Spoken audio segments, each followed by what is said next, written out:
Hi guys, thanks for joining me.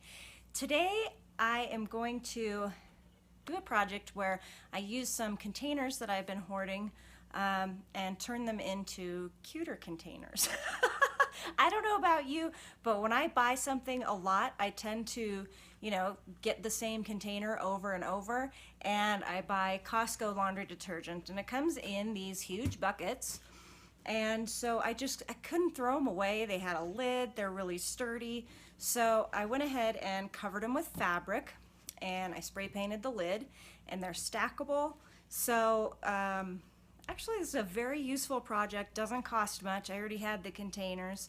So anyway, stick around and maybe you'll get some ideas for other containers that you get on a regular basis and something useful to do with them. I'm gonna begin by covering up the label here. I'm just using an old paintbrush and my Mod Podge.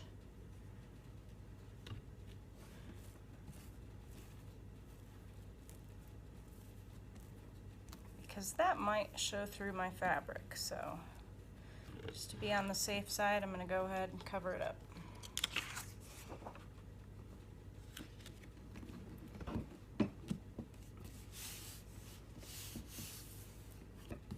And I'll do that on all four sides or anywhere that there's markings. After I covered the writing, then I cut myself 5 pieces of fabric. Now if you have a round bucket, obviously you can just do one big strip around, but what I've learned with these is they're not exactly square, they're tapered slightly, so I would need to, the first one I just did one big strip, but I ended up cutting it anyway to make the edges meet up nicely. So now I've decided it's easier to just do separate strips and apply them separately. So 4 for the sides and then 1 for the bottom. And I'm going to begin with the hardest one, which has this in it. Now if you have all these little ridges in here in your bucket, you can handle those a couple different ways, but I am going to go ahead and push the fabric into those ridges, so I allow quite a bit of extra fabric at the top when I cut. So it looks like I have a lot extra, but it'll get used up by pushing in all these ridges. Okay, so what I'm going to do is I'm going to cut a slit from the top of my fabric down to where my the metal handle is. I cut my slit here, so this is like that. It opens up for the handle. Also, I wanted to mention you cut it big enough on the side to just round that corner a little bit, and also to go wrap nicely under a little bit. And now I'm just going to use my little office clippy just to kind of hold this in place so I know where I want it. I'm going to pick up my fabric and just start putting glue in this area here. Get my Mod Podge and my big brush. And I'm just going to kind of do this middle area. I'm not going to worry about the sides just yet.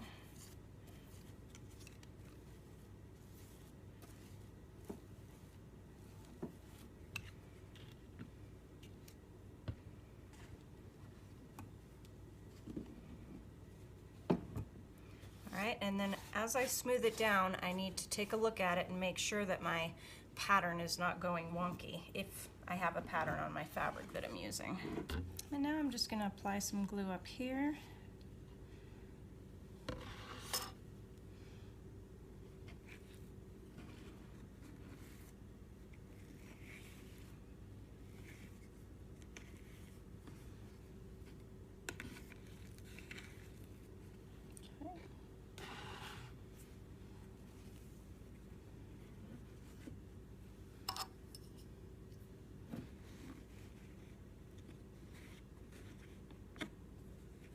Let's push all the air bubbles out.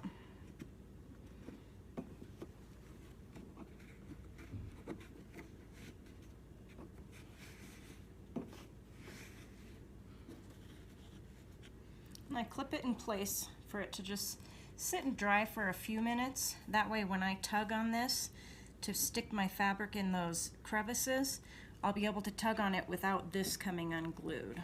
Okay, so I'm just gonna let that dry for a few minutes. So as this has dried a little bit, now I'm going to take my X-Acto knife and just cut a few slits along here to help it open up when I want to go ahead and glue this part. Now, something to remember, for me personally, I'm going to put rope in here, here, and here. So the main thing for me to remember is just that I have fabric covering this part, this part, this part, and this part. But this inside part is where I can have any imperfections that I can't really do anything about. This is where I want to have them as opposed to here. So just keep that in mind when you're cutting your slits.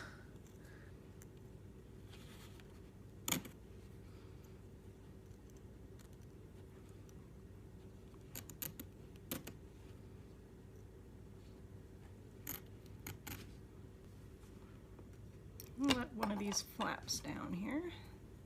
I'm using my smaller brush.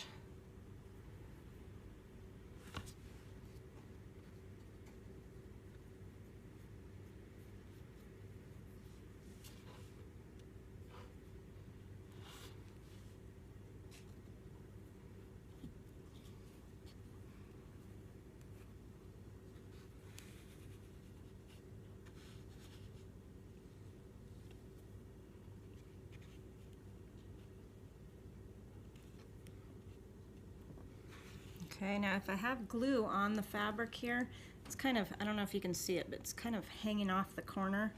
And I don't want that because if that dries like that, it'll be real stiff and hard for me to get the rope around it. So I'm just going to take one of my little clips. Oh, I need a smaller one. A little one. And just kind of clip it there so it'll dry tucked in. There.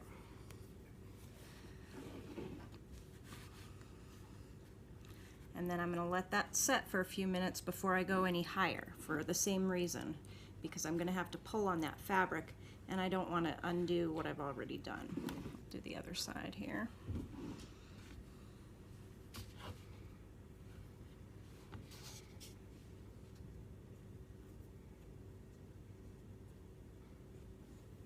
Oop.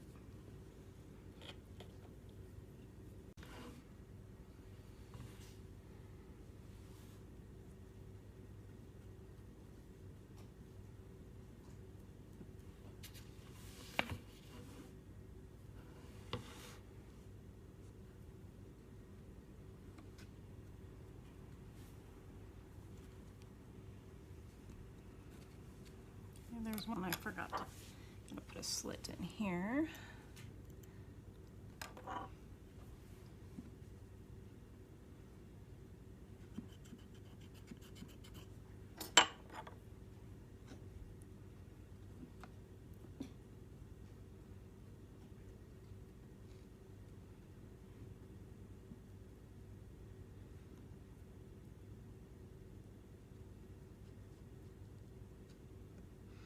Now it's okay if I have this missing fabric here because I'm going to have rope there. And moving on here after the other level has dried. Whoop.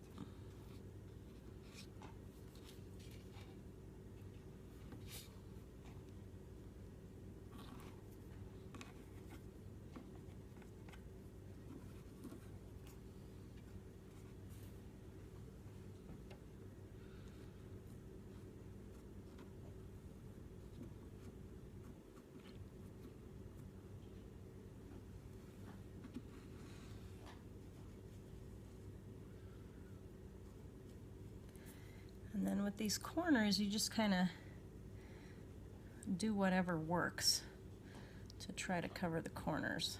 It's a little tricky, but I find those little clips come in handy.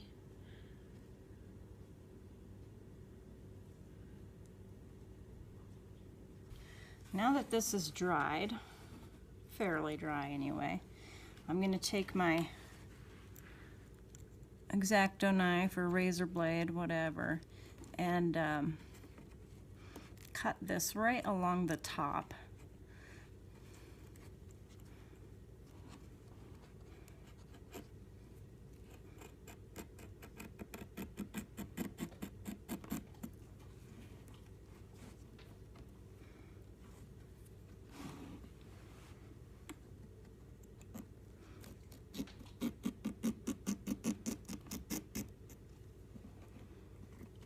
So I'm going to want to do my rope around this little bump in the bucket.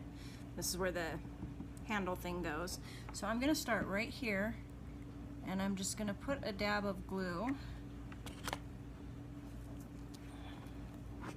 This is just ordinary sisal rope,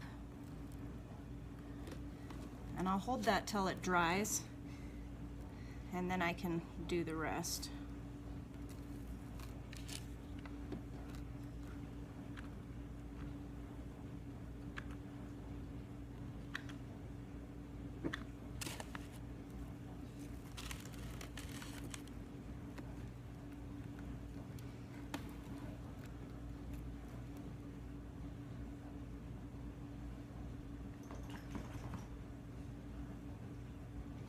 For this, I'm using a hot glue gun instead of the Mod Podge, because the Mod Podge would take longer to dry and I'd have to hold it for quite a while. So this is faster.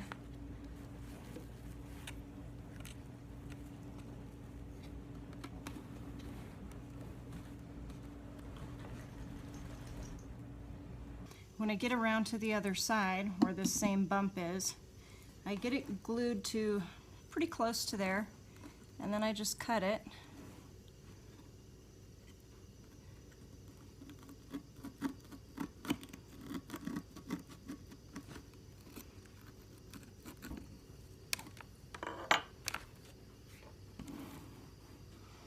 Put a dab of glue.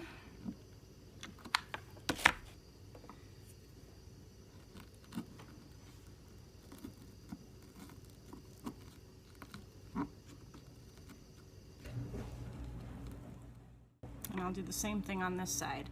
And I'll go around here once more like that, and then I'll do the third one. We'll go all the way across in this little crevice here. When it comes to the handle, you can leave that. I feel like it'll look a little more finished if I cover that in the sisal rope as well. Now, I find on these round surfaces, it's pretty tough to start with the very end. So I just put a dab of glue on there.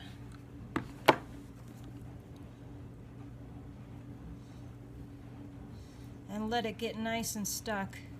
And then I'll go around a couple times before I try to glue the end on there, because it is very stiff. So.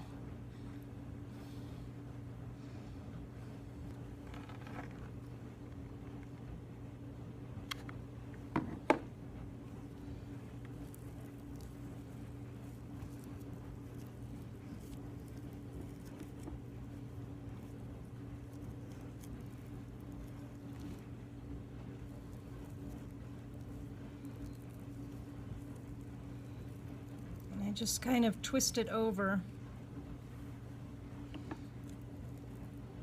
the start of the rope.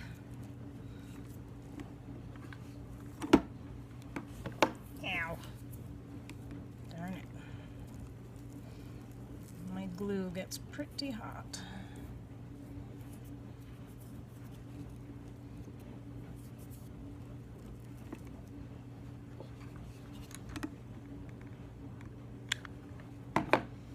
So I'm not just gluing it to the plastic, I'm also gluing it to the other rope. And I hold it down pretty tight until it's dry.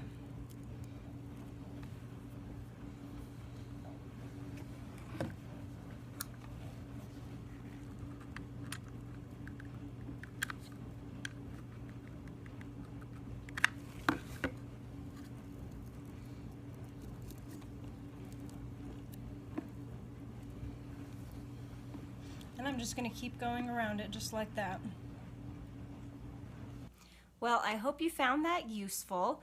You could store yarn in these containers, crafts, out-of-season shoes, you name it. So anyway, at least now I don't feel so guilty for hoarding ugly containers, because now they're cute, right? All right, I'll see you next time. Thanks, guys.